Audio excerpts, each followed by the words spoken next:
Olá, bom dia. Estou aqui para dar continuidade às nossas aulas e, nesse primeiro momento, vou fazer a correção dos exercícios que eu propus que vocês fizessem na semana passada. Então, nós estudamos a relação de significado entre as palavras, ou seja, a semântica. Então, dependendo da relação que há entre duas ou mais palavras, né, nós vamos estabelecer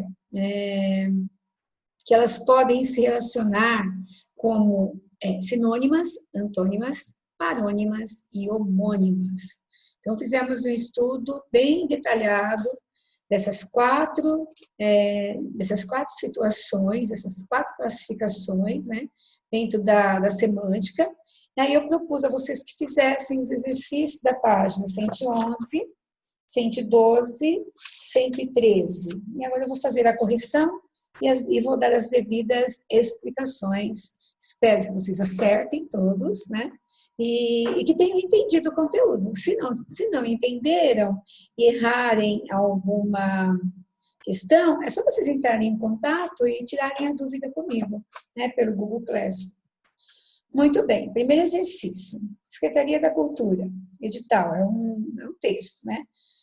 Notificação. Síntese da resolução publicada no Diário Oficial da Cidade, 29/7/2011, página 41, 511, reunião ordinária, em 25/6/2011. Resolução no 08/2011. Tombamento. Nos imóveis da Rua Augusta, número 349 e número 356, esquina com a Marquês de Paranaguá, número 315. Número 327 e número 329, setor 010, quadra 26, lote 16-2 e 00170, dígito 0, bairro da Consolação, subprefeitura da Sé, conforme o processo administrativo de 1991, número 0005-365, dígito 1. Muito bem, aqui é um edital.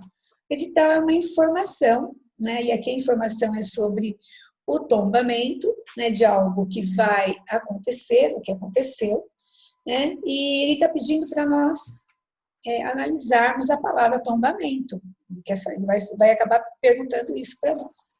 O leitor interessado nas decisões governamentais escreve uma carta para o jornal que publicou o edital, concordando com a resolução sintetizada no edital da Secretaria da Cultura. Uma frase adequada para expressar essa concordância é, então, é um teste, né? E aí ele queria que você entendesse o que é a palavra tombamento para poder dar a resposta certa. Então, acertou que respondeu E, alternativa E, congratulações. O patrimônio da histórico da cidade merece todo o empenho para ser preservado. Então, se você deu essa resposta, é porque você entendeu a palavra tombamento. Tombar um imóvel significa colocá-lo sob a guarda do poder público, né? Pelo fato dele ter um interesse provavelmente histórico, né? Às vezes pela sua estrutura, às vezes pela idade, né, da construção, né? E às vezes pela arquitetura. Tá? Então, tombamento significa colocar sob guarda do poder público. Então, acertou quem marcou a alternativa aí. Número 2. As frases a seguir foram extraídas de redações de candidatos de cursos superiores. Buscando-se no significado dos elementos textuais destacados, explique em poucas palavras por que o sentido geral de cada uma dessas afirmações é absurdo. Então, vamos lá. Letra A. Péricles foi o principal ditador da democracia grega. Espera aí. Se é democracia, não tem ditador. Né? Então, se é um governo democrático, não pode ser um governo ditatorial. Então, o que a gente vai ver? Está errado aí, né? Ditador tem um significado e democracia tem outro, né? Então, se havia um ditador, não tem democracia. O ateísmo é uma religião anônima. Primeiro, ateísmo é não acreditar em Deus, né? Então, não é religião. C. Quando um animal irracional não tem água para beber, só sobrevive se for empalhado. Empalhado? Meu Deus, para ser empalhado tem que estar morto, né? Como é que um empalhado vai andar vivo, né? O animal morre e você quer manter, né, aquele bicho ali, né? Antigamente fazia muito isso. Hoje em dia a gente tem mais respeito aí, né, aos animais, né? Não era que desrespeito, era cultura, mas eu não teria coragem de empalhar um cachorro e ficar olhando para ele, né? Então, empalhar significa, né, que o cachorro está morto, foi tirado tudo dele, né, qualquer animal, gato, cachorro, foi tirado tudo de dentro dele, aí faz o enchimento, costura e fica ali como se fosse um enfeite, né? Também não existe isso. Então, a resposta é a alternativa D. Em Esparta, as crianças que nasciam mortas eram sacrificadas, né? Então, sacrificar aí implica matar. Então, em Esparta, as crianças que nasciam mortas eram sacrificadas. Logicamente, as crianças que já nasciam mortas não poderiam ser sacrificadas, né? Então, o que eu tenho aí, né? Eu tenho que verificar que todas as alternativas estão com problema, né? Então, eu teria que arrumar todas elas, tá certo? Tudo bem? Então, arrumou tudo, tá bom. Então, o primeiro é a questão do ditador e da democracia. O segundo é o ateísmo, que não é religião, ele está falando de religião. Né? A letra C, que é a terceira, sobrevive se for empalhado, sobrevive empalhado, ao contrário, né? E nasceu morto, sacrificado, já nasceu morto, vai ser sacrificado, né? Então, arrumamos os quatro. Leia esta piadinha. Dois bêbados saindo de uma festa. Escuta, Godoy, não é melhor a gente tomar um táxi? Não, obrigado. E soluça, né? Hoje eu não quero misturar mais nada, eu já bebi muito. Então, tomar para o Godoy é beber, né? Beber álcool, né? Cachaça, cerveja, né? E ele falou que ele não queria mais tomar. Só que o, o falante, ele não falou isso. Ele falou assim, não é melhor a gente tomar um táxi, né? Ou seja, pegar um táxi? Né? Então, explique como se criou a situação engraçada desse diálogo. A partir do momento que o Godoy interpretou tomar como beber, né? E não como pegar um táxi. Né? Então, o segundo falante, que é o Godoy, né? Ele interpreta inadequadamente o verbo tomar como beber. Seria essa a resposta. E o correto seria tomar um táxi, ou seja, pegar um táxi. Letra B. É válido afirmar que o humor dessa piada apoia-se numa relação de sinonímia. Sinonímia ou sinônimos, né? Entre duas palavras, explique. Bem, tomar um táxi e tomar uma bebida não são sinônimos, não é isso? Então, não. Por quê? Porque tomar um táxi é pegar, né? Eu vou usar o táxi, vou pegar, né? E tomar de beber, né? Em sentido diferente. Então, elas não são sinônimas. Agora, tem uma coincidência aí, né? As duas escrevem do mesmo jeito e eu também pronuncio do mesmo jeito. Então, elas são homônimas perfeitas. Ou então você pode dizer homônimas, homógrafas, homófonas. Né? Então, homônimo perfeito ou homônimas homógrafas, homófonas, a mesma grafia e o mesmo som. Tudo bem? Espero que acertaram, né? Número 4. O trecho a seguir foi transcrito de um conto que relata o primeiro dia de um funcionário público como aposentado. Leia, vamos ver. Mais do que nunca, sentiu José Maria, naquela noite, a solidão da casa. Não tinha amigos, não tinha mulher, nem amante. E já lera todos os jornais. Havia o telefone, é verdade, mas ninguém chamava. Lembrava-se que, certa vez, há uns 15 anos, aquela fria coisa pendurada e morta se aquecera à voz de uma mulher desconhecida. A máquina, que apenas servia para recados ao armazém e informações do ministério, transformava-se então em instrumento de música, adquirira alma, cantava quase. De repente, sem motivo, a voz emudecera e o aparelho voltou a ser, na parede do corredor, a aranha de metal, sempre calada. Isso é um texto do Aníbal Machado, né? A morte da porta-estandarte, Itachi, a garota e outras histórias. É um autor bem interessante aí para se fazer contos, né, pequenos contos, né, crônicas. Vamos lá. Nesse trecho, o narrador empregou 6 diferentes expressões para designar ou caracterizar o objeto usado para recados à distância. Distribua essas expressões em 4 grupos, de acordo com as seguintes atitudes do narrador em relação a esse objeto. Letra A. Emprega uma metáfora visual. Sim, quando ele fala, né, que o aparelho voltou a ser na parede uma aranha de metal. Então, vocês já viram figuras de linguagem, né? Aranha de metal, ó, voltou a ser, olha o verbo de estado aí, né? E ele está simplesmente mostrando, né, que aquele objeto, né, ele se parece, né, ele compara com uma aranha de metal. Então, eu tenho aí a letra A. A letra B, formula uma avaliação positiva, sim, sobre o instrumento de música, o instrumento musical. Né? Quando ele fala, a máquina que apenas servia para recados do armazém e informações do ministério, transformava-se em um instrumento de música. Então, isso é positivo. Letra C, adota um ponto de vista neutro. Então, vamos lá. O que é um ponto de vista neutro? Né? É quando não há opinião formada. Então, em que momento eu tenho isso? Né? Existe algum elemento aqui, alguma palavra na voz do narrador que isso fica caracterizado? Então, vamos à segunda linha. Havia telefone, é verdade, mas ninguém chamava. Ó, tá vendo? E quando ele fala o aparelho, quando o aparelho fica mudo, ó, e o aparelho voltou a ser na parede do corredor aranha, ele ficou mudo. Então, não tem ponto de vista, não tem crítica, então é neutro. E letra D, exprime um julgamento pejorativo. Então, aí, pejorativo é engraçado, né? Então, vamos olhar aqui no texto, ver se tem alguma coisa engraçada. Eu achei, por exemplo, quando ele fala aquela fria coisa, olha lá, né? E a máquina. Então, a máquina que apenas servia para recados, né, transformada-se agora num instrumento musical. Tá certo? E depois ele fala que ele emudecera, né?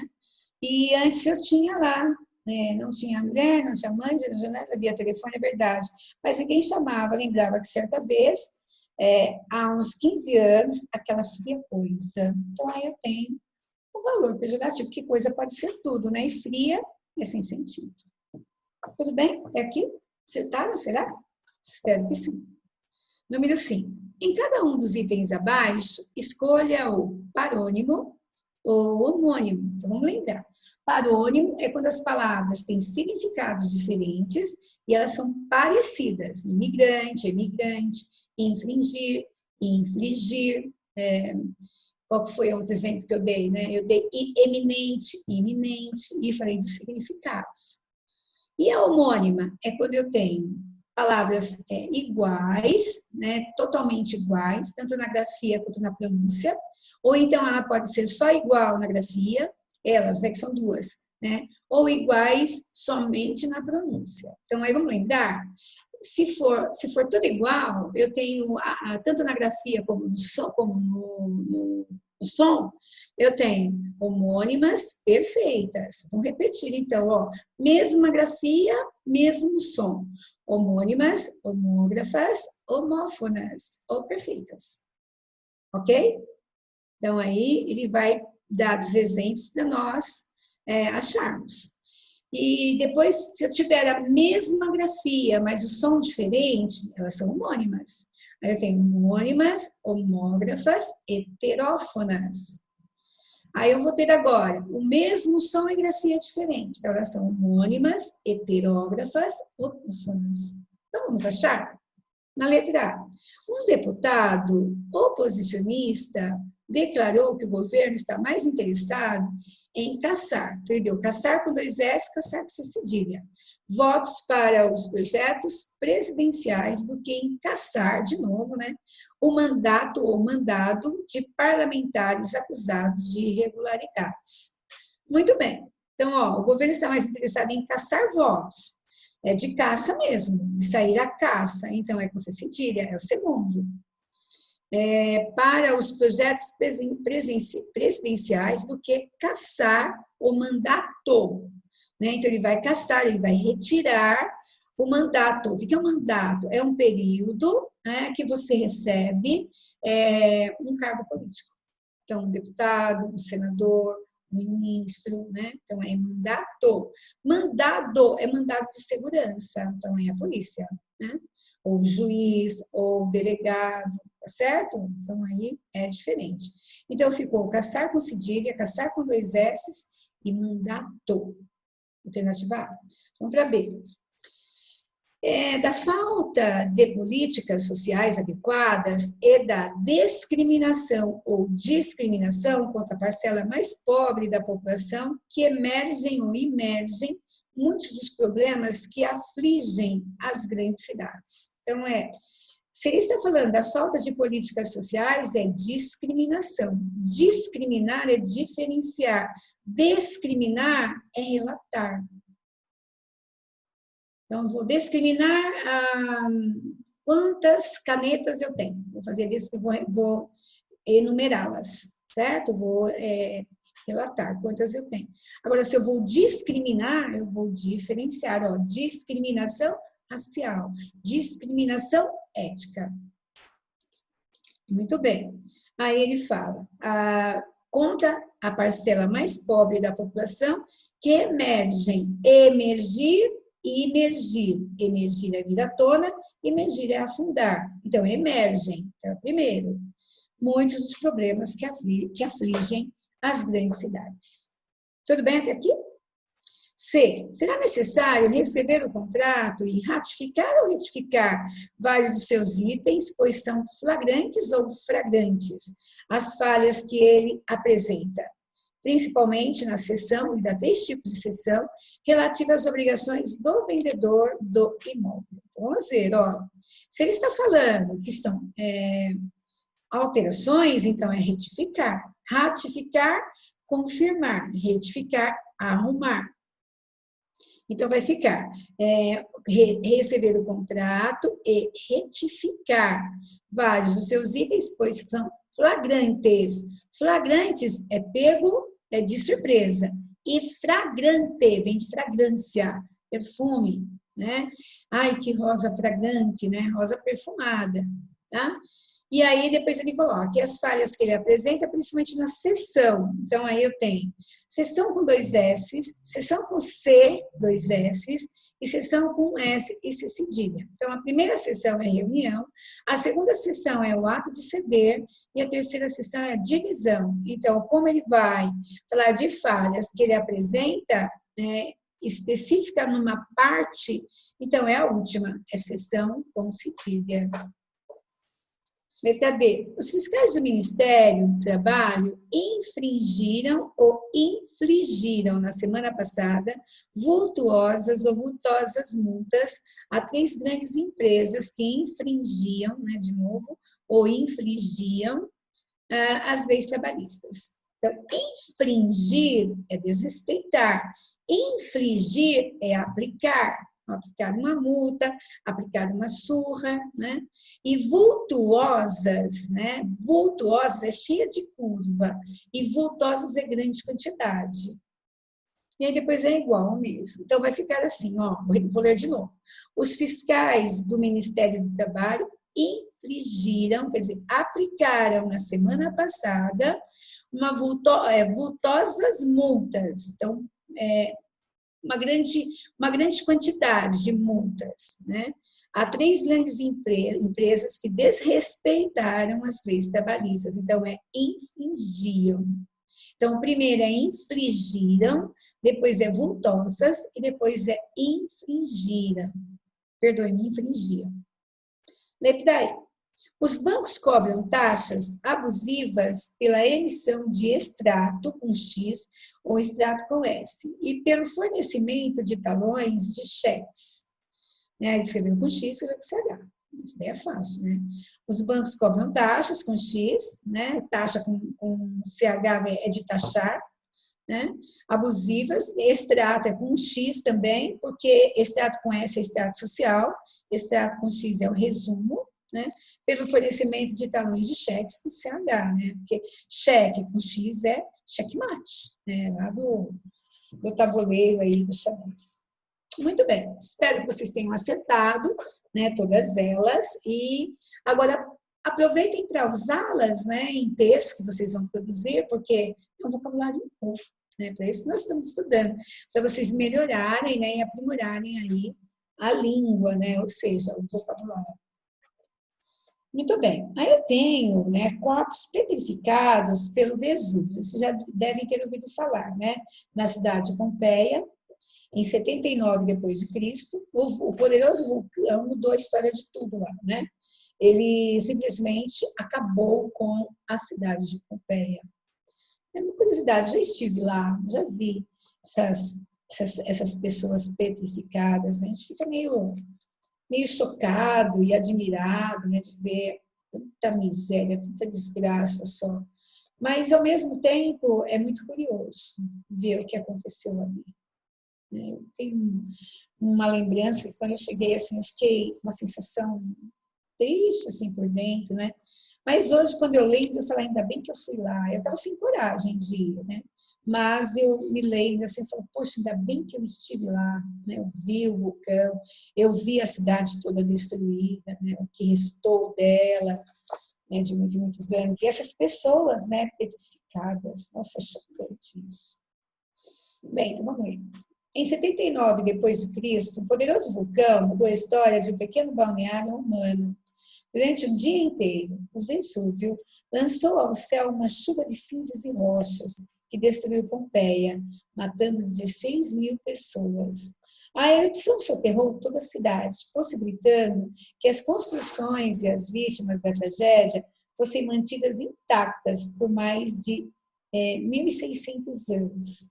Em 1749, o local foi acidentalmente reencontrado e tiveram início as escavações arqueológicas que começaram a revelar como era a vida em uma cidade do Império Romano.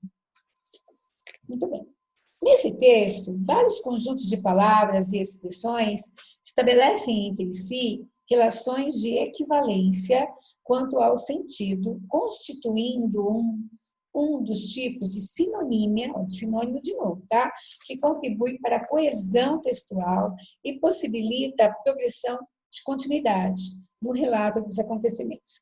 Coesão, eu já falei dela para você, eu não estudei ainda com vocês com tanta particularidade, mas coesão é ligação de ideias, e quem faz as ligações, né, são palavras sinônimas, né, que eu tocaria para não repetir, pronome, verbo, advérbio, preposição, conjunção, né, são aqueles elementos que ligam ou as palavras ou os períodos, ou então os parágrafos, né, formando a unidade textual. Muito bem. Releia o texto, identifique as palavras ou expressões que funcionam como sinônimas dos seguintes elementos textuais. Poderoso vulcão. Qual o nome dele? Vesúvio. Então, põe aí, Vesúvio. Pequeno balneário romano, a cidade de Pompeia. Né? Então, põe local, cidade do Império Romano, né? Aparecem vários termos aí. Cidade, Pompeia, né? Tem vários jeitos de responder. Chuva de cinza e rochas. É a erupção do vulcão. Né? Quando ele jogou cinzas e pedras, né, para cima. Você já deve ter visto imagens, né, na televisão de vulcões aí em erupção, né? De vez em quando aparecem no Chile, né? Na Sicília, na Itália, tem vários lugares aí que mostram. Depois ele coloca pessoas, aí são as petrificadas aí, então são as vítimas da tragédia.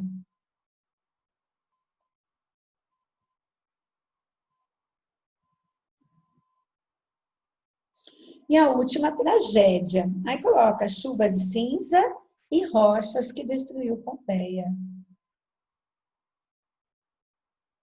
Não é difícil, né? Só você olhar bem para o texto, assim, que o texto responde tudo, só vocês acompanharem.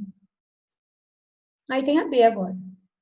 Um dos conjuntos referidos ao item A é composto por 5 elementos textuais, Reescreva esse conjunto posicionando seus elementos em ordem decrescente de sentido, do mais genérico para o mais específico. Então, aí eu tenho, né?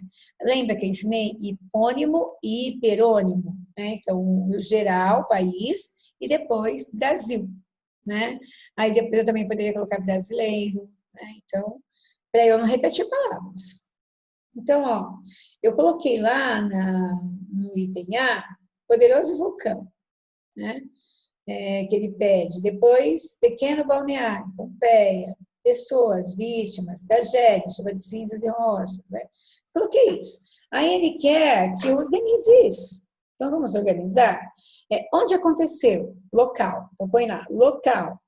Então, o local, ele tem um sentido genérico, tá? Então, ele é um hipônimo, né? Local. Aí, coloca em parênteses, sentido genérico. Aí ele vai começar a especificar, ó, hiperônimo, cidade. Né, que ele fala cidade do Império Romano, né? Então, cidade. Depois ele coloca pequeno balneário romano, né? Pequeno balneário romano, pega direitinho no texto. E depois ele cita Pompeia. Então, eu fiz na ordem, ó. Então, eu saio do sentido geral, que é o local, e chego num bem específico com o nome do local, Pompeia. Isso também se chama campo semântico, né, que nós já estudamos. Gostaram? Não é difícil, né? Então, o que eu preparei para vocês para a semana que vem? Né? Eu fiz pelo SuperPro, né, que a escola oferece aí, uma lista de 12 exercícios. Né? Então, eu vou disponibilizar para vocês fazerem esse exercício online, vocês vão responder lá. E tem exercício em teste e tem um dissertativo. Né? Aí eu coloquei 12, é uma atividade, ela tem valor, ela vai valer 10 para mim. Lá depois eu vou colocar a nota que vocês tiraram. Né? E depois eu vejo como é que eu vou contabilizar essa nota, né? No segundo semestre, né? Porque vamos fechar agora, né? Até o dia 22 aí, primeiro semestre, primeiro bimestre, segundo bimestre. Né? Então, vocês já devem estar sabendo que foi falado. Né? Então, eu quero que vocês façam aqueles exercícios e eu vou passar para vocês, né, daqui a pouco, vocês vão ver aí o vídeo, uma videoaula, sobre ambiguidade. Então, eu vou continuar nesse mesmo assunto, que é semântica. Só que agora eu vou estudar com vocês, né, mais elementos. Então, eu não vou estudar só a questão da coesão, sinônimo, parônimo, homônimo, né, e antônimo. Eu vou estudar também ambiguidade, vou estudar uma coisa que já apareceu aí na aula mesmo de campo semântico, a polissemia, que nós já falamos, né? Vamos estudar a paráfrase, né, se é que vocês lembram lá do ensino fundamental, e expressões idiomáticas. Então, eu vou fazer uma por uma, né? Então, eu gravei aí, vou gravar uma aula aí com vocês, né? Para vocês, desculpe, né? Sobre ambiguidade. Esse assunto, ele é muito pedido em vestibular, né? Então, difícil você ter, pegar uma que é bem famosa aí, vestibular da Unicamp, né? Vocês estão no primeiro ano ainda para eu falar em vestibular, mas eu tenho que já ir falando para vocês, né? Porque vai que você gostaria de estudar, né, na Universidade de Campinas, né? Então, você vai ter que se preparar. E essa preparação ela se dá desde o primeiro ano, né? Então é agora que você começa a estudar, né, para se preparar para o vestibular. Então, a ambiguidade é um assunto que, nossa, todo ano cai, né? Ou na primeira fase, ou na segunda fase. E paráfrase também cai bastante. Então, eu vou começar com elas. Eu vou começar primeiro com ambiguidade, aí depois eu vou dar paráfrase. Depois, polissemia aí, as expressões idiomáticas, eu vou fazer numa aula só, porque polissemia nós já sabemos o que é. E as expressões idiomáticas também são bem fáceis, tá? Então, eu vou encerrar essa aula aqui, que essa aula foi para corrigir os exercícios que eu propus que vocês fizessem. Espero que tenham feito e que tenham acertado todos. Né? Se vocês ficaram com alguma dúvida, basta indicar lá no Google Classroom, né, a dúvida, mandar para mim, né, pelo Google Classroom, e aí eu esclareço a vocês. Tenham um bom dia. Obrigada a todos.